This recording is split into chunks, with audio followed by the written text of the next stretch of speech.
I completed my hours of my internship with the Ripken Experience located in Myrtle Beach, South Carolina. For my special project, I decided to seek potential sponsors to help towards the success of the events and tournaments hosted through Ripken Baseball.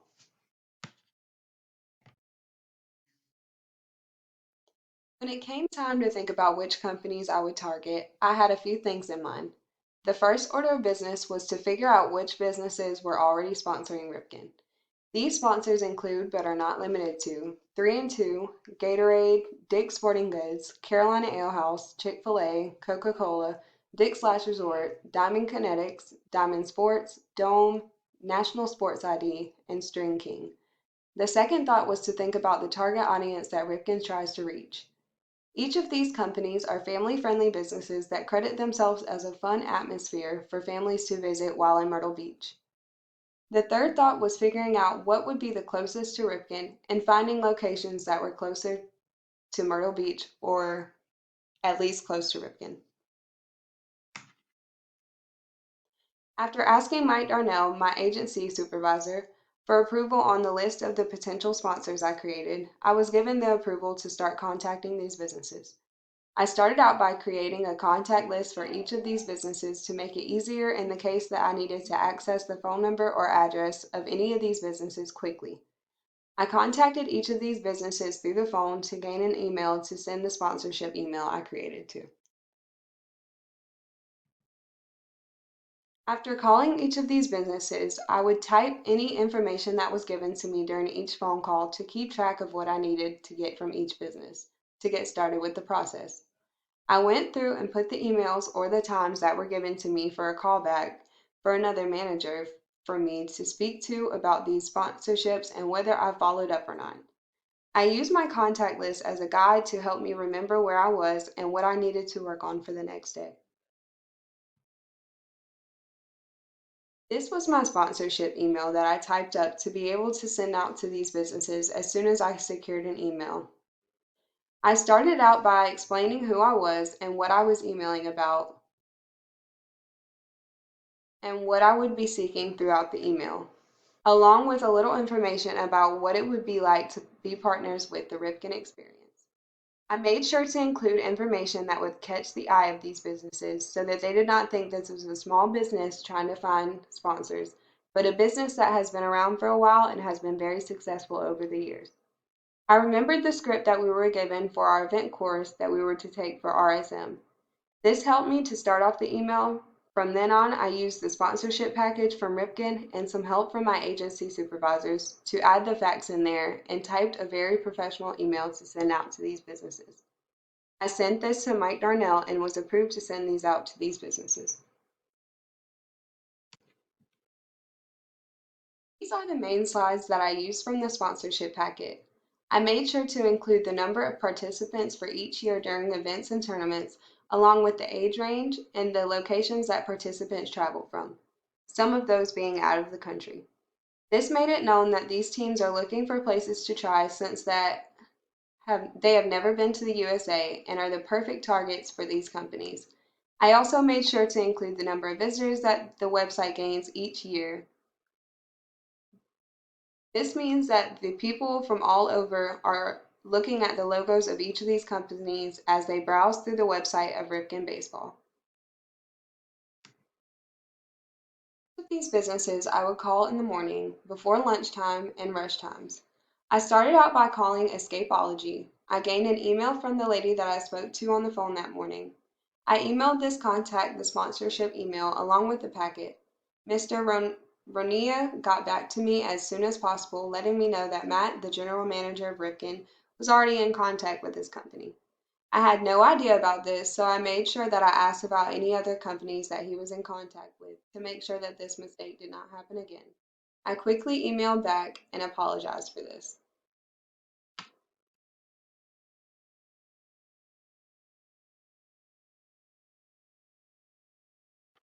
I went on to call 810 and gain an email to contact about sponsorships. I spoke to a man on the phone about this and was able to gain a contact. I emailed Ms. Coach the sponsorship packet and information about becoming a sponsor. She emailed back and stated that they were unable to participate this year. The next sponsor that I contacted was Bojangles, and I was able to gain a contact for this business through the phone. I emailed Diane, Miss Tracy, and I did not receive anything back the first time. I sent a follow-up email, and I still did not receive anything back from Bojangles. I did try to contact Riptides. I was able to gain an email from them, and I sent the initial email with the sponsorship packet, and I followed up with them, and I was unable to gain Riptides as a sponsor. I did gain a email to contact about a sponsorship for Buffalo Wild Wings. I sent the initial email, which is to the left with the sponsorship package attached, and then a follow-up email that is on the right. I did not receive anything back from Buffalo Wild Wings about being a sponsor for Ripken. I went on to try to call the Crazy Mason because I remember them being a great sponsor for the Halloween event that we did for my event course. Uh, I called 810 to see about a contact for Crazy Mason. They told me that there was no phone number for this company. So I went to Mason in person.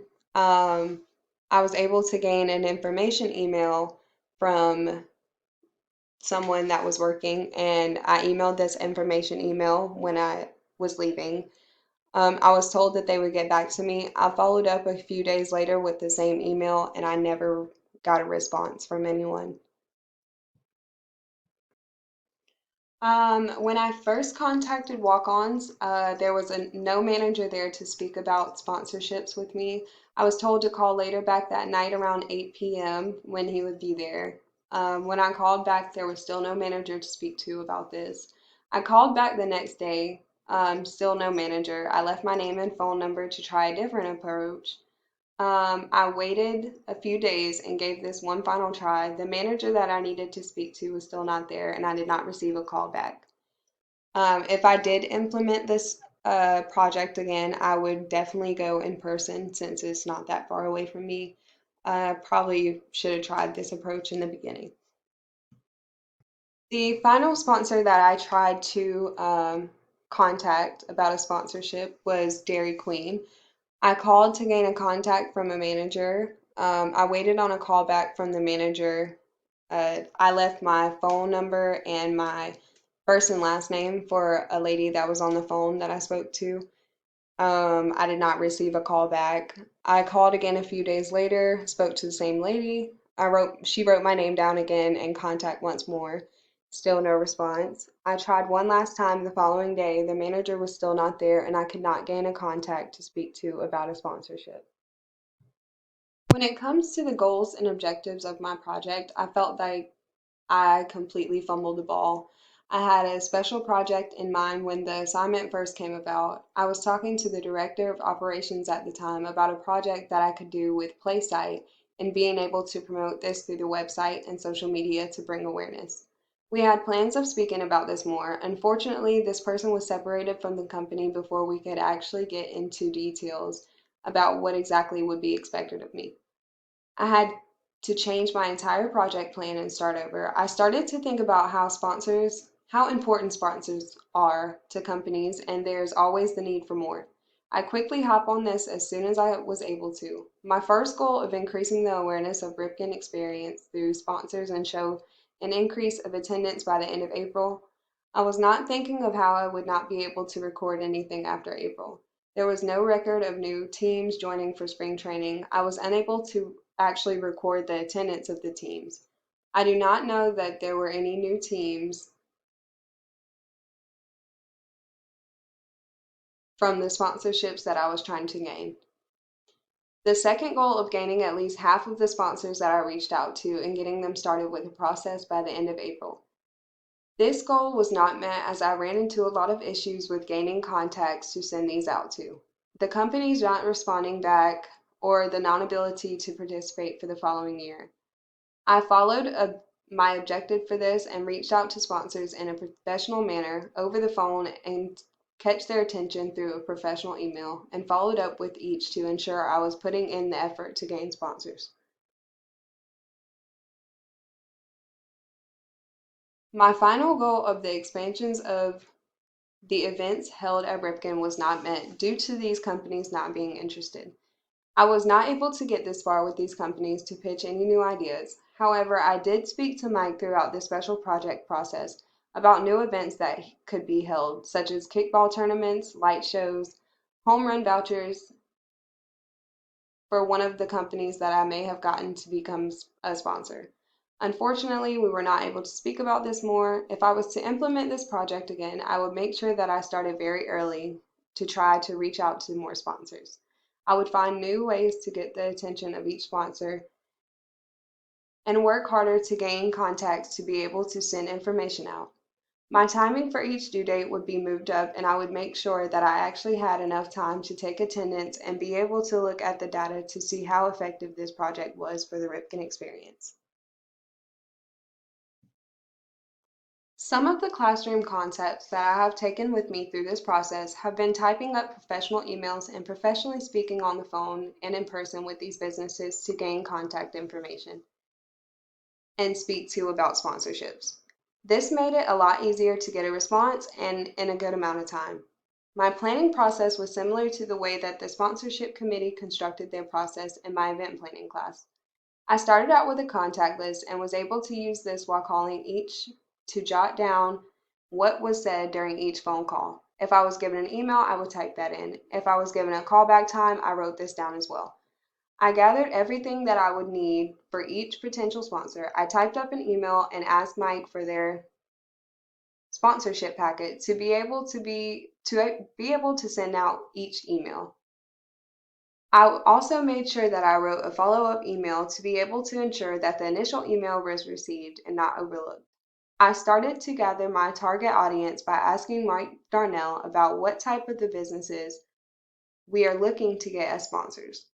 He explained that these businesses need to match up with the type of atmosphere that is presented through Ripken Baseball of a fun, family-friendly environment. I came up with this list and immediately got into the process. I learned that there needs to be facts within the email to catch the attention of bigger businesses. I went through the sponsorship packet and made sure to emphasize these important parts to be able to get their attention. My event course really prepared me to be able to do this project. I feel that this part of the process set me up to be successful. The timing on this was everything, and this is where I failed. Timing was something that was also taught to us as the due dates for each of these committees were critical for a successful program. If I would have started if I would have started earlier and had a chance to reach out to more sponsors, this may have been a more successful project.